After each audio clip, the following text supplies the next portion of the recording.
할렐루야. 오늘은 거룩한 주일입니다. 샬롬 샬롬 샬롬. 우리 모두 사도신경으로 신앙 고백 올려드리시겠습니다. 전능하사 천지를 만드신 하나님 아버지를 내가 믿사오며 그 외아들 우리 주 예수 그리스도를 믿사오니 이는 성령으로 잉태하사 동정녀 마리아에게 나시고 본디오 빌라도에게 고난을 받으사 십자가에 못 박혀 죽으시고 장사한 지 사흘 만에 죽은 자 가운데서 다시 살아나시며 하늘에 오르사 전능하신 하나님 우편에 앉아 계시다가 저리로서 산자와 죽은 자를 심판하러 오시리라.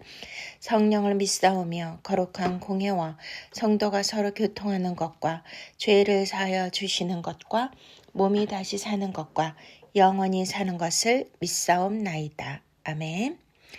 네, 오늘은 예수 그리스도 죽음과 사망에서 부활하신 부활절입니다. 네, 우리 찬송가 161장 할렐루야 우리 주 예수 그리스도 부활 승천하셨네. 우리 함께 찬양 올려 드리시겠습니다.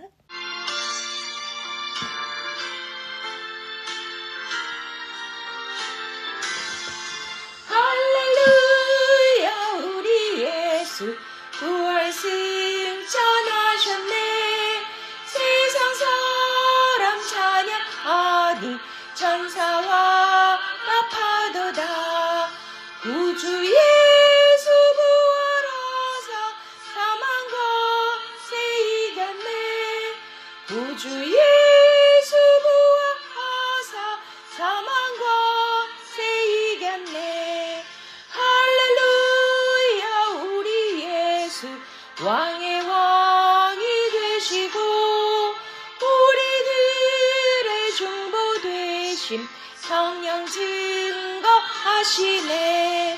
구주 예수 부활하사 처음 열매 되셨네. 구주 예수 부활하사 처음 열매 되셨네.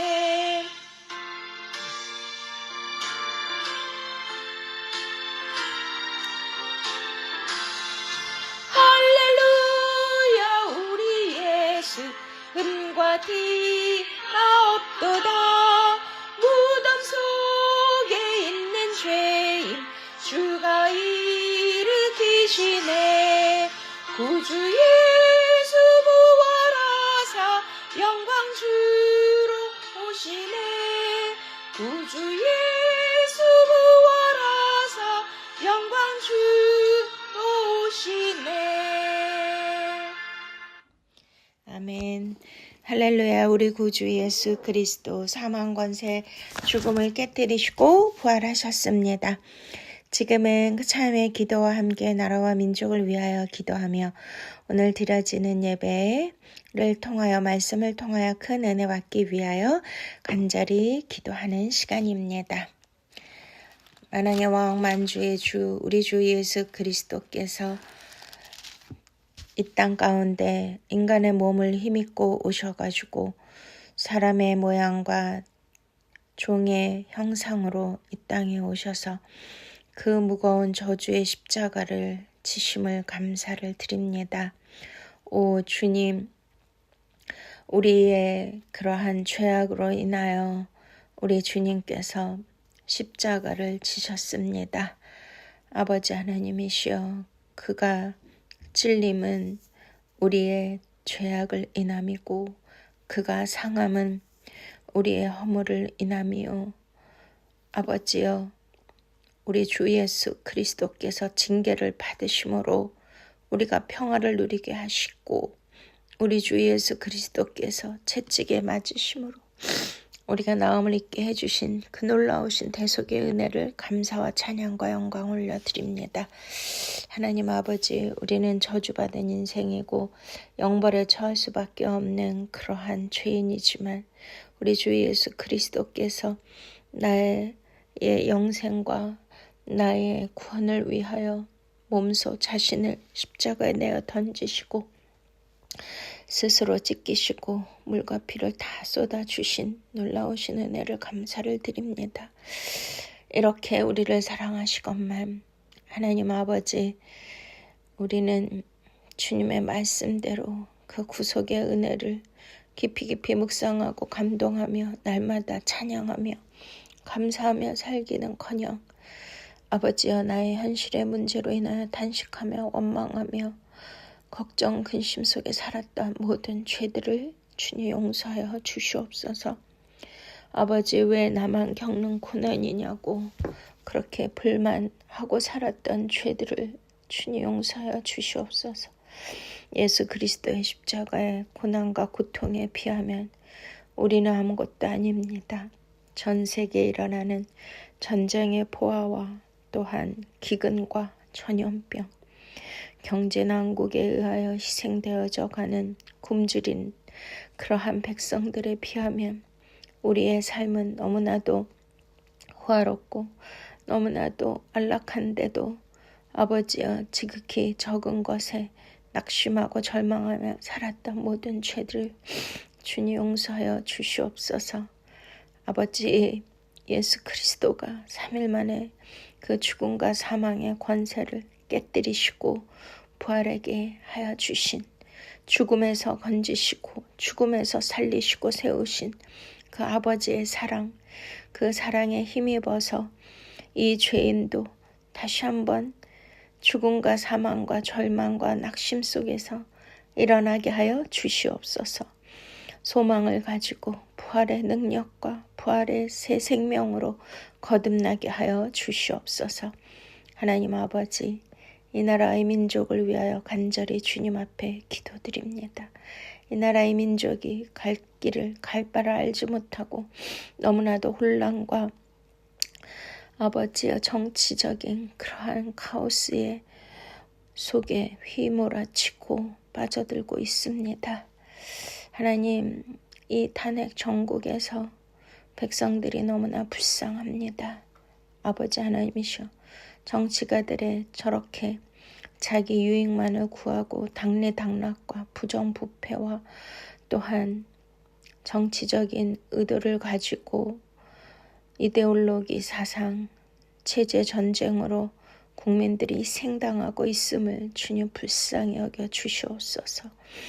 이 나라의 민족은 하나님 손에 붙들려 있으며 다시 한번 마지막 때에 세계의 열방을 구원하는 추수의 주역이여 대제사장 나라로 세워지기 위하여 우리가 정말 더욱더 참회하며 통에 자복하며 진정으로 악한 길에서 떠나 겸비할 수 있도록 주님 도와주시옵소서. 이 나라 이 민족의 정치와 운명을 정치인들에게 맡길 것이 아니라 하나님 교계와 교회와 주의 종들 성도들이 깨어서 국민들이 깨어서 이 나라를 이끌어갈 수 있는 영향력을 끼칠 수 있는 빛과 소금의 역할을 하게 하여 주시옵소서. 정치, 경제, 사회, 문화, 교육, 가정, 미디어 모든 영역에 주의 성령님 하나님의 다스림심과 성령의 역사가 나타나기를 원합니다. 주님 치유와 회복을 더하여 주시옵소서. 6월 3일에 있을 대통령 선거에 주님 개입하여 주셔서 하나님이 보시기에 올바르고 정직하고 다윗과 같이 정말 하나님을 경외하며 나라와 백성을 위하는 대통령이 세워질 수 있도록 성령님 강력하게 인도하여 주시옵시고 역사하여 주시옵소서. 부정 선거가 일어나지 않도록 막아 주시옵소서.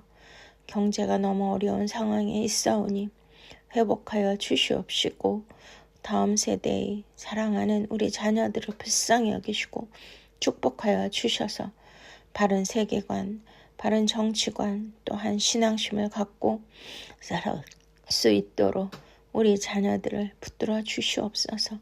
오늘도 말씀을 통하여 우리 안에 성령의 빛이 임하게 하시고 생명수가 흐르게 하여 주셔서 우리 안에 모든 어둠이 떠나가고 하나님의 나라가 임하게 하여 주시옵소서.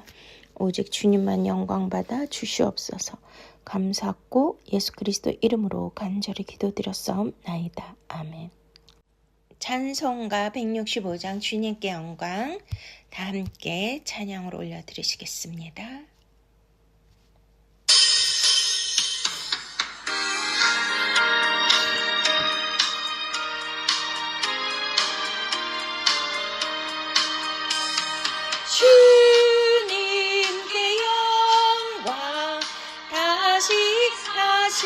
주 사망 권세 모두 이기시었네. 흰 옷 입은 천사 돌을 옮겼고 누우셨던 곳은 비어 있었네. 주님께 영광 다시 사신 주 사망 권세 모두 이기시었네. 부활의 주님 나타나시사 두려움과 의심 물리치셨네. 주의 교회 기뻐 찬송하여라. 다시 사신 주님 죽음 이겼네. 주님께 영광 다시 사신 주 사망 권세 모두 이기시었네.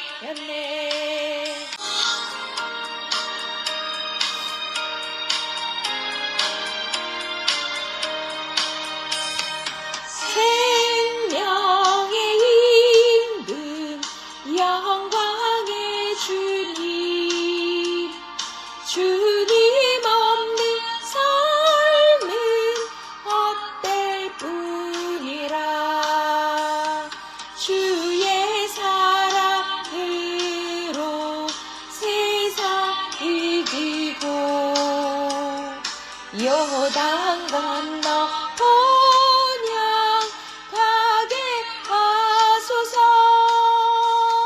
주님께 영광 다시 사신 주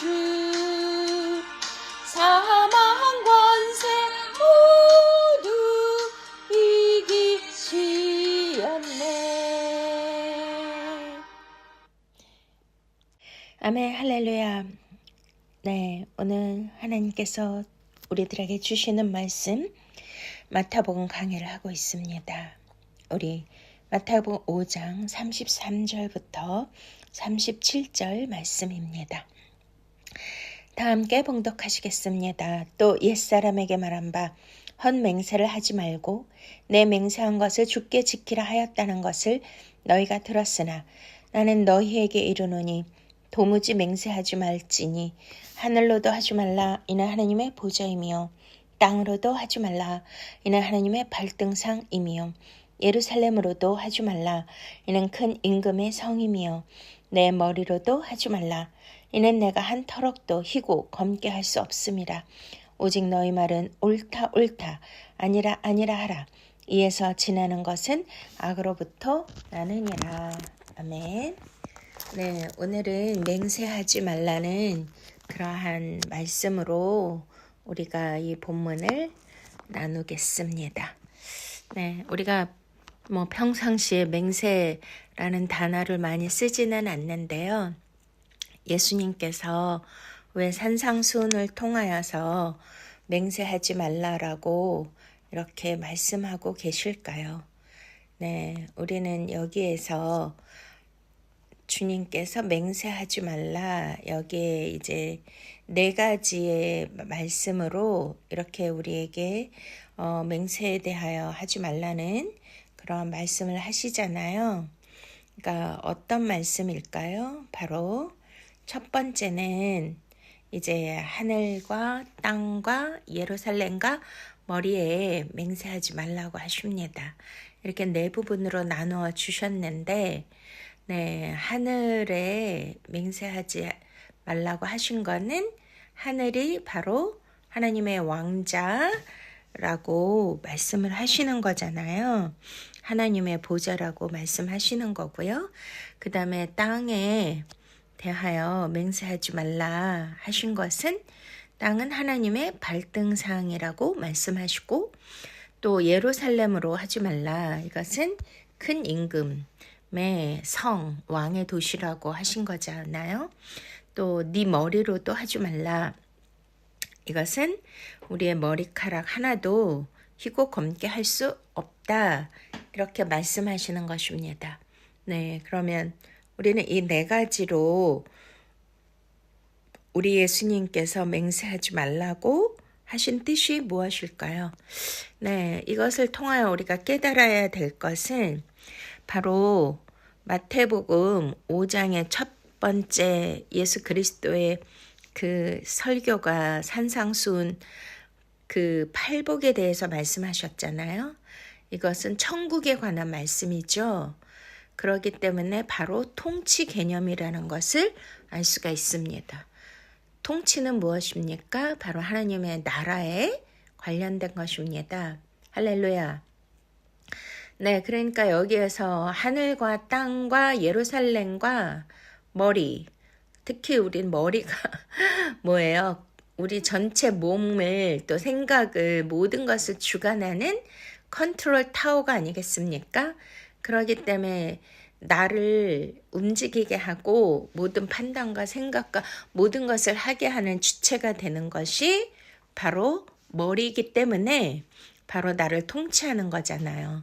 그러니 이 말씀은 하늘, 땅, 예루살렘, 머리, 하늘도 하나님이 계신 곳이고 또 하늘에는 이렇게 하나님의 그 왕의 보좌가 있는 곳이잖아요. 보좌라는 그 뜻 자체가 통치 개념이잖아요. 왕 중에 왕, 만주의 주, 최고 높으신 만유의 주제이시며 지극히 높으신 하나님의 위엄과 권위, 다스리심, 이 모든 것이 아니겠습니까? 하늘이 하나님의 보좌가 있고 땅은 그분의 받침이라고 하신 것은 그 발을 내딛고 발을 받쳐주는 곳이 바로 이 땅이라는 거죠. 우리가 살고 있는. 그러니까 하나님 발 아래에 있다는 것이고 이것도 통치의 개념이 아니겠습니까? 할렐루야. 네. 그리고 예루살렘으로부터 모든 율법이 나오는 것이고 예루살렘에 바로 하나님께서 그 성전에 계신 곳이고 하나님의 임재가 있는 곳이니까 이것이 바로 하나님의 성이고 하나님 나라의 도시 중심부라는 것이죠.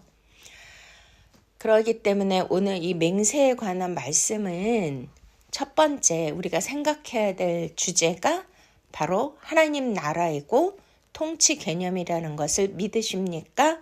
네.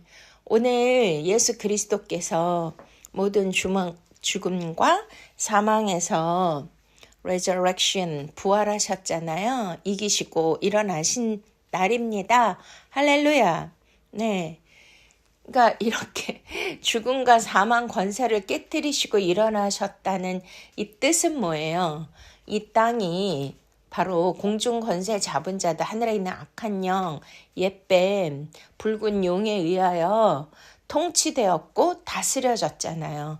그러면은 에덴 동산에서부터 첫 번째 인간이 죄를 지었기 때문에 통치권을 빼앗겼고 이 세상 임금이 바로 사단 마귀라고 예수님께서 말씀하시지 않습니까? 무슨 뜻인지 이해하시겠죠? 그렇기 때문에 예수님은 그 죄를 대신하여 저와 여러분이 지은 그 원죄와 또한 불순종의 죄 거기에서 죽을 수밖에 없는 그런 저주를 받은 그런 상태였지 않습니까? 그것을 해결하시고 구원하시고 그 저주에서 그 영생에서 영벌로 떨어진 우리를 그 사망에서 죽음에서 구원하시기 위하여 예수 그리스도께서 하늘 보좌를 버리시고 하나님과 동등됨으로 취할 것으로 여기지 아니하시고 사람의 모양과 종의 형체로 이 땅에 오셨잖아요. 그래서 죽기까지 십자가에 복종하셔서 우리의 모든 죄를 대신하여 죽으시고 할렐루야. 그리고 그것으로 끝난 것이 아니라 바로 그 발뒤꿈치를 사단 마귀가 물었으나 예수 그리스도 왕 중에 왕 되신 분이 바로 사단 마귀의 머리통을 완전히 박살내시고 머리를 상하게 하시리라. 창세기 3장 15절에 그 말씀이 이루어진 줄로 믿으십니까? 네, 그 날이 바로 부활절입니다. 할렐루야.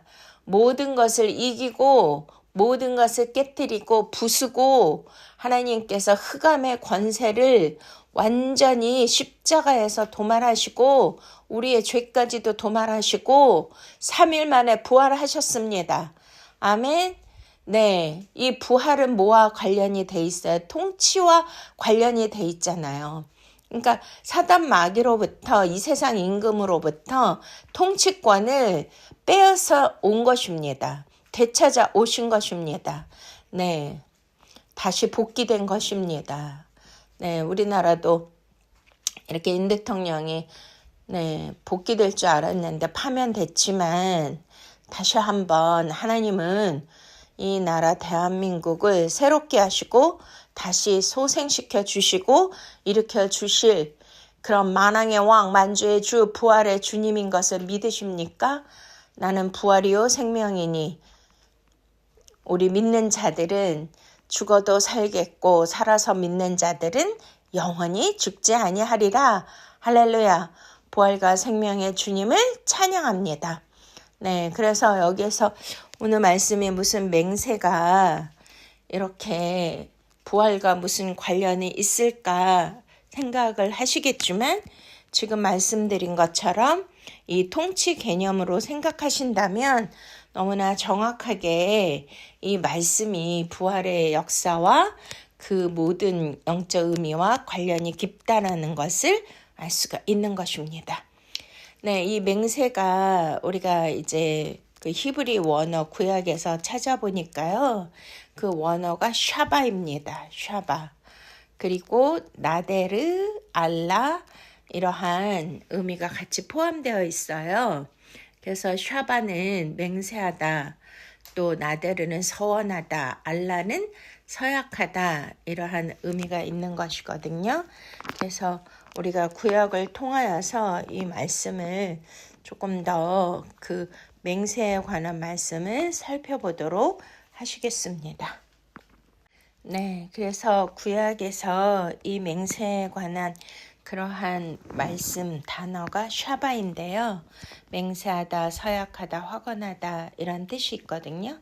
근데 이 단어는 또 7, 7, 네, 쉐바와 같은 의미가 있어요. 그러니까 그 뿌리가 같다라는 거죠. 그래서 고대 히브리 문화에서는 7번 반복한다는 것이 바로 완전한 확증 또는 신성한 약속이라는 것을 의미했던 거예요.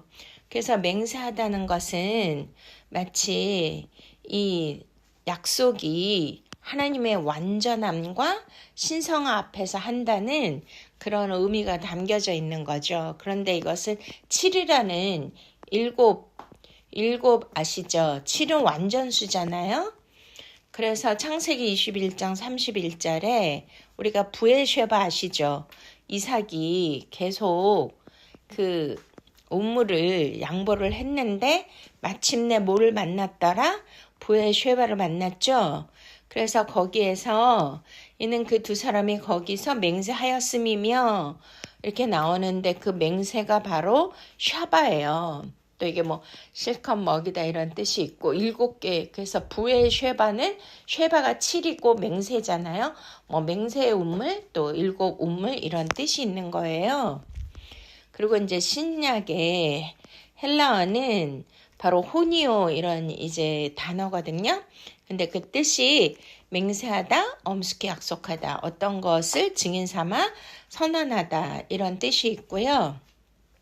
그러니까 여기에서 우리가 하늘로도 땅으로도 예루살렘으로도 네 머리로도 맹세하지 말라고 예수님 말씀하셨잖아요. 그래서 이 호니오 뜻은 하늘, 땅, 신 등을 증인 삼아 말하는 것을 의미하거든요. 그래서 예수님이 이것을 하지 말라 금하신 거예요. 그러기 때문에 이제 도무지 이것으로 맹세하지 말라. 여기에 이제 이런 의미로 쓰였다는 것입니다. 그래서 히브리어의 그 맹세는 거룩한 약속의 의미가 있잖아요. 그런데 시간이 지나면서 사람들이 그 의미를 그냥 남발하고 남용하게 되죠. 그래서 헬라어에서의 맹세는 말의 신뢰를 증명하기 위한 수단으로만 쓰였던 것, 수단. 그 거룩함과 신성함을, 그 존귀한 하나님의 영역을 인간들이 자기의 신뢰를, 자기의 신용을 상대방에게 알리기 위하여 이것을 남발하고 수단으로 사용했기 때문에 예수님께서는 그런 외적인 증명을 멈추고 내면의 진실함을 회복하라는 그런 뜻으로 말씀하신 거잖아요. 그래서 구약에서도 이 맹세를 금하거나 경고한 구절이 있는데요. 우리가 레위기 19장 12절에 너희는 내 이름으로 거짓 맹세하지 말라. 내 하나님의 이름을 욕되게 하지 말라. 나는 여호와이니라. 또 신명기 23장 21절. 이제 그것이 그 맹세도 있고 또 아까 우리가 원어로 살펴봤더니 서원 그런 뜻도 있었잖아요. 그래서 내 하나님 여호와께 서원하거든 갚기를 더디하지 말라. 갚지 아니하면 그것이 내게 죄가 될 것이요. 네, 이렇게 말씀하고 있죠. 그래서 이 말씀들은 맹세 그 자체보다 맹세를 가볍게 여기거나 거짓되게 하는 것에 대한 굉장히 강한 예수님의 경고라는 거예요. 자, 그러니까 맹세가 뭐와 또 연결돼 있다고요? 서원. 네, 우리가 이제 사람들이 이렇게 자기 자신의 결백과 자기의 신뢰를 사람들에게 이것을 증명하기 위하여 뭐 내가 하늘과 땅을 두고 맹세할 테니까 이거를 믿어달라. 이거는 진짜야. 거짓이 아니야. 이런 거 많이 하잖아요. 근데 뭐 솔직히 우리가 살면서 결혼도 뭐예요? 서약이잖아. 결혼 서약. 뭐 흰머리, 뭐 검은 머리가 팥뿌리가 되도록 그렇게 둘이 살아야 할 것을 끝까지 이 부부 관계를 지킬 것을 맹세하십니까? 서원하십니까? 약속하십니까? 이렇게 이제 주례사가 얘기하면 네, 하겠습니다. 이렇게 하지 결혼식에서 못합니다. 이렇게 하면은 결혼이 깨지고 파혼되는 거잖아요. 그러니 또 뭐 우리가 법의 헌법 그것을 어겼을 때 법원에 가서 뭐 성경책에 뭐 손을 올려놓거나 또는 또 이것을 거짓으로 증언하지 않기를 맹세하십니까? 뭐 이런 이제 많은 맹세가 있잖아요. 그렇지만 그러면은 내가 하나님이 하지 말라고 했으니까 저는 절대로 결혼 서약을 할 수 없습니다. 또 법원에 가서도 나는 이것을 거짓으로 증언하지 않기를 맹세합니다. 이렇게 할 수 없습니다. 이렇게 하지는 않잖아요. 그러니까 이 말씀의 뜻을 우리가 오해하면 안 되겠죠. 그런 단순한 의미가 아니고요. 그리고 또 저 같은 경우는 이제 제가 서원을 한 적이 있거든요. 그러니까 서원, 맹세, 뭐 화건 이게 조금 다 같은 의미가 있는데요. 그 우리가 이제 서원을 하잖아요. 하나님 아버지, 제가 이 일만 해결하게 해주시면 이 문제만 또 이러한 어려운 상황에서 구제해 주시고 구원해 주시고 뭐 병이 낫기만 하면 하나님 제가 뭐 하나님 앞에 이런 서원을 하겠습니다. 이런 맹세를 하겠습니다. 뭐 제가 뭐 11조를 잘 내겠습니다. 또한 또 하나님을 위해서 내 목숨까지 바치고 또 전도하겠습니다. 뭐 하겠습니다. 새벽 기도를 매일매일 나가겠습니다. 뭐 한 달에 한 번 뭐 금식을 하겠습니다. 뭐 여러 가지로 이렇게 하나님 앞에 매달리면서 네, 서원도 하고 맹세도 하게 되잖아요. 그러니까 그런 거는 진짜 함부로 하면 안 된다는 거예요. 왜냐면 서원을 하거나 맹세를 하면 그것을 반드시 지켜야 되거든요. 왜냐면 하나님은 거룩하신 분이기 때문입니다. 자, 이런 의미에서 제가 초신자가 사모가 됐는데요. 그러니까 완전히 뭐 아브라함이 누군지도 모르고 성경에 대해 1도 모르는 그런 완전 문외인이고 무식한 자가 대소망교회 목사님의 부인 사모님이 됐으니 얼마나 제가 두렵고 긴장되는 그런 삶을 살았겠습니까?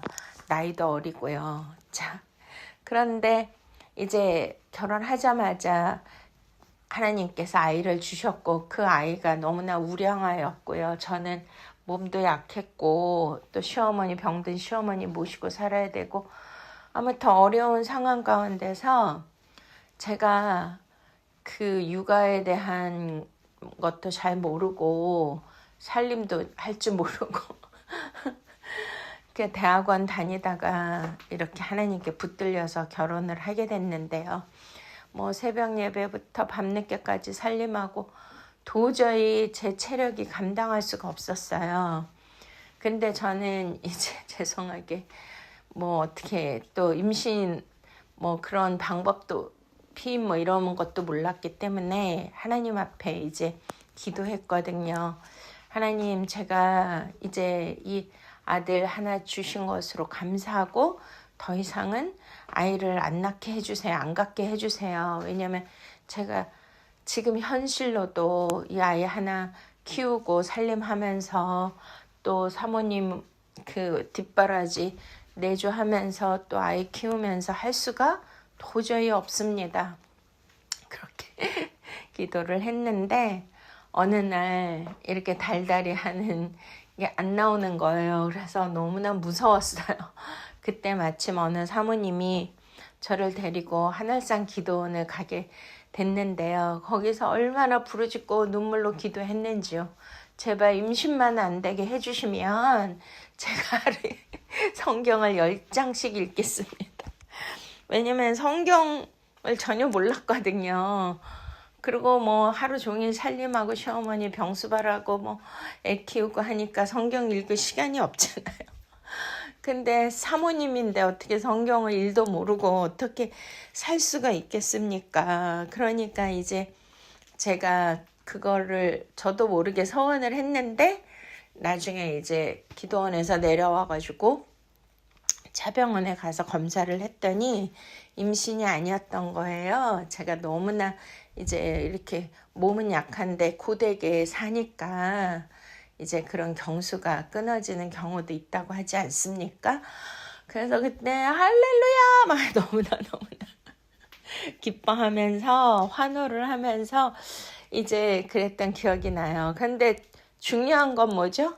하나님 앞에 제가 임신이 안 됐으면 성경을 10장씩 매일 읽겠습니다 하고 서원을 한 거잖아요. 약속 맹세를 한 거죠.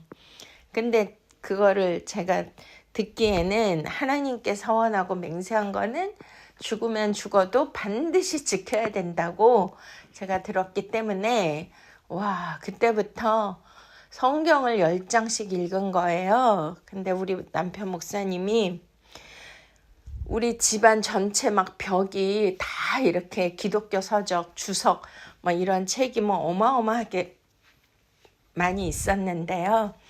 저보고 그것을 절대 읽지 말라고 하시는 거예요. 그리고 저는 목사님하고 결혼하면 매일매일 성경 공부하는 줄 알았거든요.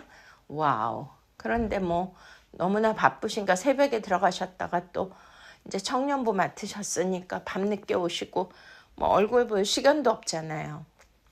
그러니 저보고 성경을 읽을 때 성령님 지혜와 계시형을 부어 주시옵소서 그렇게 기도하고 무작정 읽으라는 거예요. 와, 그래서 제가 이제 성경을 처음 읽을 때 검은 건 글씨고 흰 거는 종이인데 와 정말 제가 하나님을 두려워했기 때문에요. 어떠한 일이 있어도 하루에 성경 10장 읽는 거를 한 번도 거르지 않은 거예요. 그러니 얼마나 또 몸이 약하고 피곤한데 성경 초신자가 읽으려면 2시간은 걸리잖아요. 잘 내용을 모르니까요.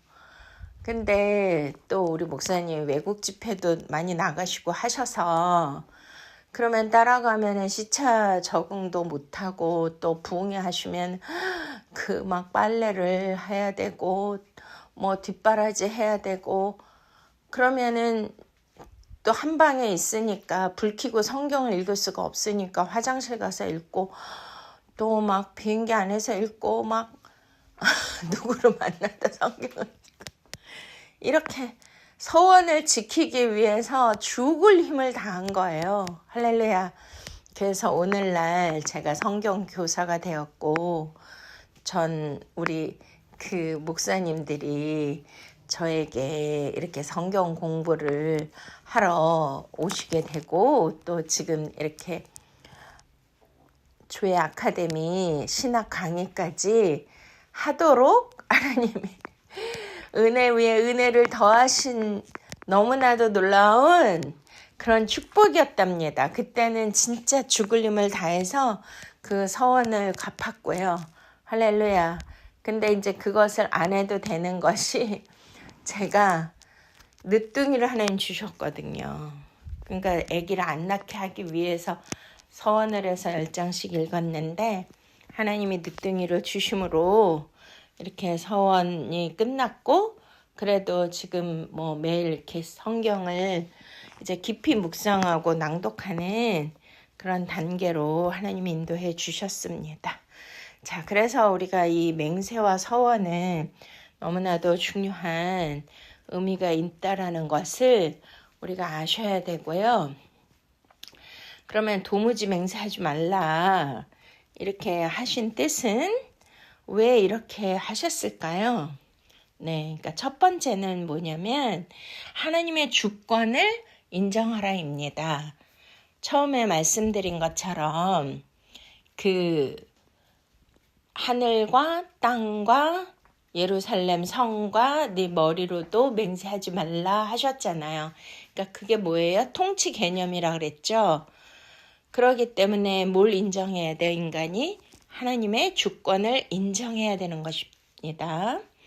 그래서 인간이 자기 말에 책임을 지기 위해 맹세를 하는데 예수님은 우리가 어떤 것도 스스로 통제할 수 없는 그 존재라는 거를 깨닫게 해주시는 거예요. 그러니까 내 능력, 내 의지, 내 주권으로 사는 것이 아니라는 거죠. 이해하시겠습니까? 그래서 하늘도 땅도 예루살렘도 심지어 너의 머리조차도 나의 것이 아니다. 너의 것이 아니다. 이 말씀을 하신 줄 믿으십니까? 그러므로 그 모든 것은 하나님께 속한 것이고 그것을 맹세에 사용하는 것은 하나님의 이름을 어떻게 하는 거예요? 가볍게 우리가 사용하는 거잖아요. 그러니 이게 하나님 앞에 얼마나 큰 죄가 되겠습니까? 자, 그래서 두 번째는 정직함이 곧 성도의 기본 삶인데요. 우리가 뭐 내가 이거를 꼭 믿어줘. 이것을 내가 하늘과 땅을 두고 맹세하고 누구를 두고 맹세하고 뭘 두고 맹세하는데 그것이 바로 뭐예요? 그 사람이 평소에 진짜 정직했고 신뢰할 만하고 신용이 있는 사람이라면 뭐 맹세까지 하면서 믿어달라고 할 필요는 없잖아요. 그러니까 그동안 얼마나 그러한 신용을 잃었고 신뢰가 깨졌고 그러한 진실된 정직한 삶을 살지 못했다라는 것을 그것을 알기 위하여 우리가 또 이제 맹세도 막 하게 하는데 그렇지만 그것이 맹세까지 꼭 가지 않아도 그 사람의 평소에 그 진실된 삶을 통해서 맹세 안 해도 우리가 믿고 서로 관계를 좋게 갖고 되는 것이 아니겠습니까? 그래서 예수님 말씀하시잖아요. 옳다 옳다 아니라라는 표현은 내 말에 변명이나 장황한 말이 필요 없다라고 말씀하시는 거죠. 그래서 정직하고 진실된 언어가 믿음 있는 자의 특징이 되어야 된다는 것입니다. 그러니까 평소에 우리가 정직하고 진실된 그리고 삶의 태도를 보여줘야 되는 거잖아요. 그래서 우리가 때로는 막 이렇게 맹세를 할 수밖에 없는 그 안에 내면에는 뭐가 있는 거죠? 꾸며내는 말, 그리고 부풀리는 말, 과장된 맹세, 이러한 언어의 방식을 사용할 수밖에 없는 거죠.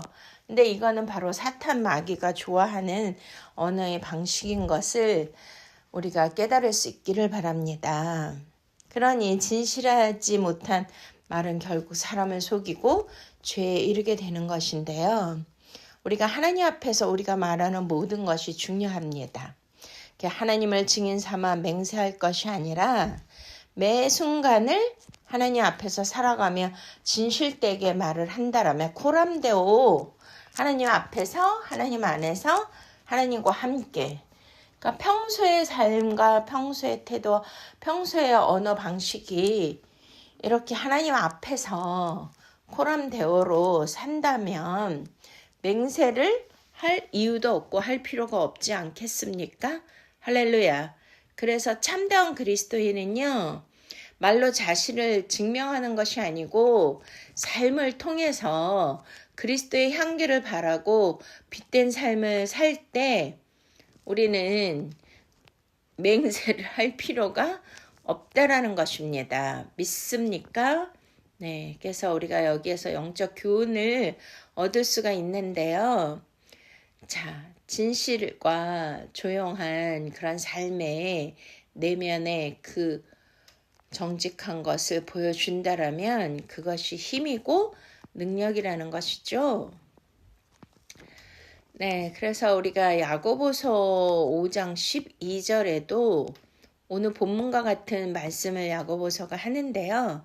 내 형제들아 무엇보다도 맹세하지 말지니 하늘로나 땅으로나 아무 것으로도 맹세하지 말고 오직 너희가 그렇다고 생각하는 것은 그렇다고 아니라고 생각하는 것은 아니라 하여 정죄 받음을 면하라 이렇게 말씀하고 있어요. 그러니까 예수님의 말씀을 그대로 이제 반복하고 있는데 맹세 없이도 정직하게 말하라는 그런 교훈인 줄로 믿으십니까? 할렐루야. 네. 그래서 아까 제가 그 서원에 대해서도 말씀드렸는데 그 맹세를 했으면 반드시 지켜야 되고 서원도 반드시 지켜야 되기 때문에 함부로 말하거나 그냥 뭐 거룩한 하나님의 이름을 훼손하는 그러한 식으로 하나님을 도용하고 이름을 또 자기의 결백을 증명하기 위해서 함부로 이렇게 하나님의 수단으로 이용하는 것은 큰 범죄에 해당된다는 것을 우리 주님께서는 경고하고 계심을 믿으십니까? 할렐루야. 네, 전도서 5장 4절 5절에도요. 하나님께 서원을 하였거든 갚기를 더디게 하지 말라. 서원하고 갚지 아니하는 것보다 서원하지 아니하는 것이 더 나으니라. 네, 우리가 뭐 이제 경제 문제 특별히 이렇게 재정 문제에 어려움을 겪을 때 사업하는 사람들이 많이 서원을 하거나 맹세를 하잖아요. 하나님, 제가 요번에 이 모든 손해를 면하게 해주시고 또 이렇게 부도 나지 않게 해주시면 제가 11조 10분의 2를 반드시 드리겠습니다. 막 이렇게 서원하고 맹세하는 사람들이 많이 있지 않았습니까? 저도 많이 들었는데요. 그러니 그게 얼마나 하나님의 거룩을 훼손하는 일이에요. 그러니까 그것은 정말 신중해야 되고 책임감이 따르는 건데 그거보다는 평소에 우리가 하나님 앞에서도 신실한 믿음을 드려야 되고 또 정직함으로 하나님 앞에 나가야 되지 않겠습니까? 그래서 다윗이 밧세바와 간음의 그 무서운 죄를 범했을 때도 내게 정직한 영을 하나님께서 부어달라고 간절히 원하잖아요. 믿습니까? 우리는 뭐 실없이 그냥 아무 뜻 없이 막 말을 하고 거짓말도 하고 뭐 하얀 거짓말 뭐 그런 거를 그냥 막 남발하잖아요. 그리고 꼭 이거는 꼭 믿어야 돼. 내가 이거는 맹세하는데 이거는 결코 아니야. 뭐 이거는 내가 이렇게 하나님 뭐 나를 도와주시면 내가 결단코 이 은혜를 잊지 않고 이렇게 제가 하겠습니다. 막 서원을 하는데 이런 것들을 우리 주님은 차라리 안 하는 게 낫다라고 우리에게 말씀하시는 거잖아요. 네, 그리고 아까 야고보가 이렇게 무엇보다도 맹세하지 말라 이렇게 이제 당부하신 이 뜻은요. 그리고 또 오직 맹세하지 말고 너희가 그렇다고 생각하는 것은 그렇다고 아니라고 생각하는 것은 아니라 하여서 정죄 받음을 면하라 이렇게 말씀하시잖아요. 그러니까 정죄함이 있고 심판이 있다는 거지 않겠습니까? 그래서 이 문맥을 이해하려면 야고보 선지자가 사도가 이 편지를 썼을 때는요. 고난과 시험 가운데 있는 그 그리스도인들에게 쓴 거예요. 그러니까 그 상황 속에서 사람들이 억울하거나 무고하게 고통을 받을 때 자신의 무고함을 증명하기 위하여 맹세를 많이 하잖아요. 그리고 또 이때 당시는 유대 사회에서는 툭하면 그렇게 맹세를 했다고 해요. 그러니까 하나님의 이름을 빌어서 하늘과 또 땅과 예루살렘 성과 이렇게 그 맹세를 하는 일들이 비일비재했다고 합니다. 그러니까 남발하는 거죠. 함부로 말하는 것이고 하나님의 이름을 계속 가볍게 사용하는 그것은 큰 범죄이지 않겠습니까? 그래서 정직하고 단순하게 말하라고 하는 거예요. 아니면 아니고요. 네, 아닙니다. 그러면 또 그렇다. 그렇게 그냥 단순하게 정직하게 말하면 되는데 뭐 이거를 꼭 믿어줘야 되니까 막 맹세를 하고 그런 너무나 과장되게 그렇게 하면 그게 하나님 앞에 죄가 된다고 말씀하고 있는 것인 줄 믿으십니까? 그러니까 맹세는요. 그러니까 하나님의 이름이나 거룩한 것들을 끌어들여가지고 자신의 말을 강하게 만드는 거잖아요. 자신을 믿게 만드는 거죠. 그러니까 하나님을 믿고 따라야 되는데 자기 자신을 믿고 따르게 만드는 이게 정말 얼마나 큰 죄입니까? 그래서 결국 하나님의 이름을 남용하는 것이 될 수가 있는 거고요. 야고보 이제 사도가 하나님 앞에서 살아가는 사람은 말 자체가 신뢰를 주어야 되고 말을 정말 극히 신중하고 책임감 있고 조심해야 된다는 것을 말씀하고 있는 줄로 믿으십니까? 그래서 정죄 받음을 면하라 이렇게 하셨는데요.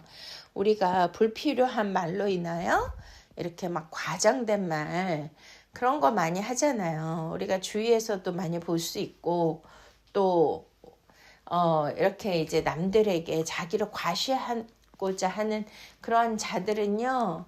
그 말을 부풀리고 불필요한 그런 말을 통하여서 그것이 거짓이 될 수도 있고 하나님의 거룩을 더럽힐 수도 있는 거기 때문에 그 자체가 죄에 빠질 수 있다고 이렇게 경고하시는 줄로 믿으십니까? 그러니까요. 말을 꾸미거나 맹세를 하다 보면 결국 거짓이나 과장 변명이 생기기 쉬운 거잖아요. 그래서 우리는 이거 진짜야 정말 믿어줘 하나님 앞에서 맹세해 막 이런 거 막 쓰는데 저 자신부터도 절대로 그렇게 말하면 안 되겠습니다. 그래서 우리 말 자체가 평소의 말 자체가 진실해야 되고 단순해야 된다는 것을 정직해야 된다는 것을 우리에게 말씀하고 있습니다. 할렐루야. 아멘. 네, 그리고 또 이제 이 맹세에 대한 말씀을 우리는 예수 그리스도의 십자가의 구속과 연결해서 우리가 봐야 되는데요. 모든 말씀은 바로 예수 그리스도의 십자가의 구속사와 연결되어 있는 걸 믿으십니까? 네, 그래서 맹세가 왜 필요했을까요? 네, 우리가 이제 죄로 인하여 모든 사람들이 신뢰를 잃은 존재가 되었잖아요. 그러니까 아담과 하와가 하나님의 명령, 그 선악과를 먹지 말라고 하신 그 선악과를 먹고 하나님과의 관계가 깨어졌죠. 그러니까 뭐가 깨어진 거죠? 신뢰 관계가 깨어진 것입니다. 그러니까 인간 자체는 어떤 존재예요? 죄로 인하여 신뢰를 잃은 존재가 되었다는 거죠. 그래서 이렇게 맹세를 한다, 하늘에 두고 하나님 앞에 뭐 맹세를 한다, 이러한 말을 하게 되는 거죠. 자신의 말에 신뢰를 더하려는 그 습관이 생긴 건데요. 자, 그러니까 이것을 통해서 우리가 알 것은 맹세는 바로 인간의 불완전함과 거짓됨에서 나왔다는 것을 우리가 알 수가 있지 않겠습니까? 그러니까 맹세는 바로 죄로 인해 생긴 문화라는 것을 알 수가 있는 거예요.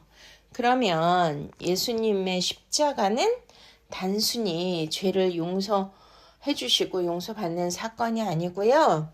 죄로 인하여 잃어버린 하나님의 형상과 관계를 회복하는 사건인 줄로 믿으십니까? 그러니 십자가라는 것은 하나님과의 끊어진 단절된 영적 그러한 관계, 소통, 교통, 친밀함, 이게 완전히 끊어졌는데 그 죄가 바로 십자가에서 사함을 받게 하시고 하나님과의 영적 관계가 회복하게 된 놀라운 은혜의 사건인 줄로 믿으십니까? 그렇기 때문에 하나님 형상과 관계를 회복하는 사건이 바로 십자가라는 거죠. 할렐루야. 네, 그러니 그 맹세는 깨어진 관계에서 내가 이것을 상대에게 확인시켜주고 확신시켜주기 위한 수단으로 쓰였기 때문에 그 맹세는 십자가의 구속의 은혜를 받은 자는 맹세를 할 필요가 있을까요? 없을까요? 맹세를 할 필요가 없다라는 것임을 믿으십니까?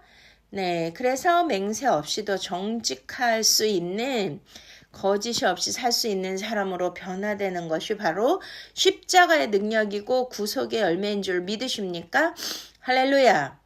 네, 그러니까 맹세 없이 사는 삶은 바로 다른 말로 십자가의 생명의 길을 따르는 삶이라고 말할 수가 있겠죠. 네, 예수님은 거짓이 없으셨고 자신의 말을 맹세로 포장하지 않으셨잖아요. 그래서 예수님이 요한복음 14장 6절에 나는 곧 진리다 이렇게 말씀하시잖아요. 진리 그 자체인데 무슨 맹세가 필요하겠습니까? 이해가 되시죠? 예수님을 따르는 우리는 거짓과 과정을 버려야 되죠. 십자가를 따라 진리 안에서 정직하게 말하고 살아가는 그런 정직하고 진실된 사람이 되시기를 축원드립니다. 할렐루야. 네, 그래서 십자가는 맹세를 필요 없게 만들고요. 예수님의 구속은 우리를 거짓에서 진리로, 불신에서 신뢰로, 맹세에 의존하는 삶에서 정직한 삶으로 이끄신다는 것을 믿으십니까? 정직한 말과 삶은 십자가 은혜의 열매인 것입니다. 할렐루야. 이 은혜를 생각한다라면 정말 우리는 예수 그리스도가 진리 그 자체이시고 내가 길이요 진리요 생명이라고 하신 말씀대로 우리가 진짜 맹세를 과장되게 부풀려서 헛한 말을 하고 하는 것이 아니라 정말 십자가의 길, 예수 그리스도의 진리의 길을 우리가 따라간다라면 우리는 생명을 얻고 영원한 생명을 얻는 그런 존재가 됨을 믿으십니까? 바로 여기에서 맹세하지 말라는 우리의 구원과 관련된 놀라운 말씀이고요. 바로 이 맹세하지 말라 이 말씀을 통하여서 우리는 진리 대신 예수 그리스도의 생명의 말씀을 따라가기만 한다라면 우리는 정죄함을 받지 않고 또 죽음과 사망에서 영벌에서 구원을 받을 수 있는 부활의 생명과 능력과 권능을 가질 수 있는 그러한 은혜의 소유자가 됨을 믿으십니까? 할렐루야. 주님을 찬양합니다. 네, 기도하겠습니다. 지금도 살아서 역사하시는 참 좋으신 아바 아버지, 독생자 외아들 그리스도를 우리에게 보내주셔서 우리가 죄로 말미암아 맹세할 수밖에 없고 허황되고 거짓된 삶을 살았던 우리의 죄를 대신하여 십자가에서 죽으시고 진리로 우리에게 넘겨주심을 감사드립니다. 이제 맹세하지 않고도 예수 그리스도 진리 말씀을 따라서 정직한 삶을 살게 하여 주시고 올바른 삶으로 인도하여 주시는 주님을 찬양합니다. 오늘 부활절날 부활의 생명으로 다시 한번 거듭나게 해주심을 감사드립니다. 감사하고 예수 그리스도 이름으로 기도드렸사옵나이다. 아멘. 할렐루야. 네, 지금은 거룩한 봉헌하는 시간입니다. 우리가 정말 예수 그리스도의 그 십자가 죽음 대속의 그 은혜 가운데 우리의 모든 허물과 정죄함을 받는 것에서 구원함을 받고 오늘 부활절 특별히 그 사망과 죽음과 저주에서 우리를 건져주시고 다시 살아나게 해주신 주님께 진실로 감사한 마음으로 하나님 앞에 예물 올려드리시면 부활의 능력과 권능과 치유의 회복의 은총을 주실 줄 믿습니다. 우리 찬송가 168장 하늘의 찬송이 들리던 그날 찬양하시겠습니다.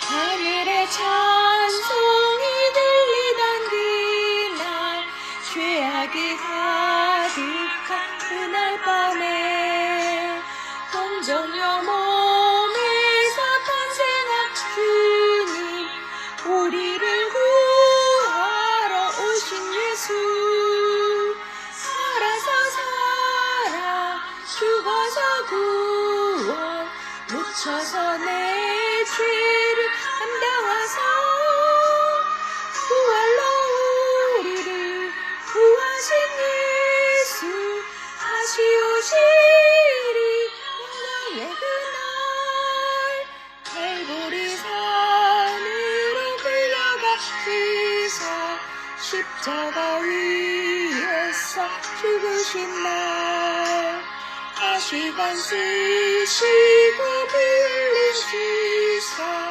우리를 구하신 구주 예수 살아서 살아 죽어서 구원 묻혀서 내 죄를 감당하사 부활로 우리를 구하신 예수 다시 오시리 나의 그날 동산의 주 홀로 묻히신 그날 고난을 이기고 쉬신 그날 천사들 내려와 무덤을 지켜 우리에게 소망을 주신 주님 살아서 살아 죽어서 구원 묻혀서 내 죄를 감당하사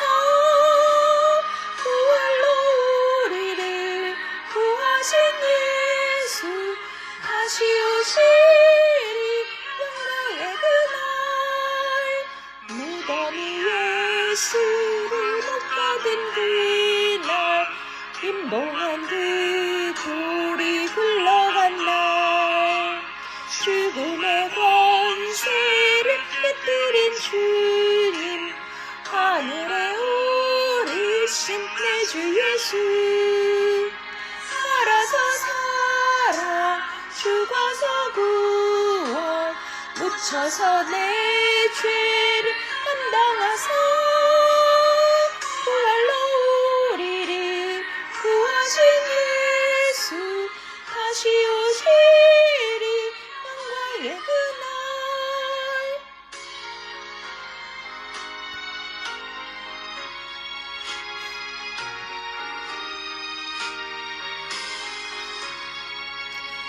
천사장 나팔이 울리는 그날 하늘의 영광이 나타날 때 날 사랑하시는 참되신 친구 날 영접하시러 오실 예수 살아서 사랑 죽어서 구원 묻혀서 내 죄를 담당하사 부활로 우리를 구하신 예수 다시 오시리 영광의 그날. 아멘. 할렐루야. 사랑하는 주님, 진실로 진실로 감사와 찬양과 영광을 올려드립니다. 하나님, 하나님의 몸이시고 거룩한 몸이시고 신령한 몸이신데도 나의 죄와 허물과 그러한 저주를 다 끊어내시기 위하여 영벌에서 영생으로 옮기시기 위하여 물과 피를 다 쏟아주신 주님을 찬양합니다. 아버지, 또한 이 죽음의 권세, 사망의 권세에서 우리를 살려주시고 부활의 영생의 생명으로 이끌어주신 주님을 찬양합니다. 이 은혜에 감격하여 지극히 적은 예물일지라도 주님 앞에 부활의 기쁨과 감사로 주님 앞에 온전히 마음과 뜻과 정성을 다하여 올려드리오니 기뻐 받아 주시옵소서.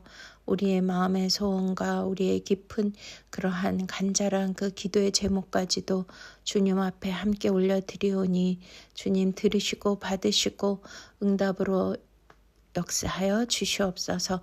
부활의 권능으로 살려주시옵소서. 귀한 예물을 올려드린 모든 분들을 주님께서 기억하시고 장중에 붙들어 주셔서 하나님 모든 약한 거에서 강하게 하여 주시고 또한 절망에서 소망과 생명으로 나오게 하여 주시옵시며 또한 모든 막힘에서 이제 풀리는 역사 형통의 대로가 열리게 하여 주시옵시고 하나님 모든 것에서 구원받고 열리게 하시고 또한 재정의 복의 복을 더하여 주시며 건강의 복을 주시고 샬롬의 평강을 주시옵소서. 맹세하지 않아도 하나님께서 신뢰하는 사람으로 인정하여 주시옵시고 모든 사람들에게 귀함과 존귀함과 사랑을 받을 수 있도록 축복하여 주시옵소서. 자녀들을 축복하여 주시고 자녀들의 그러한 믿음 생활과 또한 영적 생활과 사회 생활과 학교 생활 모든 영역 안에 성령님 개입하시고 능력을 주시고 지혜와 총명을 더하여 주셔서 칭찬받게 하시고 존귀함 받는 자녀로 우리 주님께서 존귀하게 사용하여 주시옵소서. 감사드렸고 이 모든 말씀 우리를 구원하신 주 예수 그리스도 이름으로 축복하며 기도드렸사옵나이다. 아멘. 지금은 우리 구주 예수 그리스도의 놀라우신 은혜와 하나님 만극하심의 사랑하심과 성령님의 내주 교통 인도 보호 충만하심이 다시 한번 부활절날 예수 그리스도의 사랑을 힘입어 정직하게 살고자 결단한 사랑하는 성도님들 머리머리 위에와 저들의 기업과 가정과 자녀들 위에 사역 위에 또한 대한민국 위에 앞으로 있을 대선 위에 예루살렘 평화 위에 전 세계 선교사님들 위해 이제로부터 영원토록 함께 하시옵기를 간절히 축원드리옵나이다. 아멘. 할렐루야. 사랑하고 축복합니다. 샬롬 샬롬 샬롬.